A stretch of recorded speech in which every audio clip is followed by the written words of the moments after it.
நாகன்குளை கிராமத்தின் தலைப்புச் செய்திகள். நாகன்குளை கிராமத்தின் திருவிழாவுக்கான பொதுக்கூட்டம் நடந்து கொண்டிருக்கிறது. அந்த கூட்டத்தில் 2 மற்றும் 3 பேர்கள் மட்டும் வந்ததால் திருவிழாவுக்கான கூட்டம் ரத்து செய்யப்பட்டுள்ளது. பொதுக்கூட்டம் ரத்து செய்யப்பட்ட அடுத்த நிலையில் அடுத்த பொதுக்கூட்டம் பின்னர் அறிவிக்கப்படும் என்று நாகன்குளை கிராமத்தின் நிர்வாகி அறிவித்தார். விளையாட்டுச் செய்திகள். சனிக்கிழமை இரவு 7 மணி அளவில் குழந்தைகள் அனைவரும் உற்சாகமாக விளையாடினர்.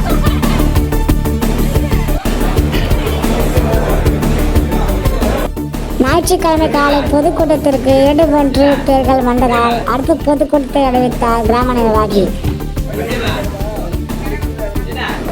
ஞாயிற்றுக்கிழமை அதே நாள் இரவு 7 மணி அளவில் பொதுக்கூட்டம் நடத்தப்படும் என்பதை கிராம மக்கள் அனைவருக்கும் கிராம நிர்வாகி அறிவுறுத்தல்.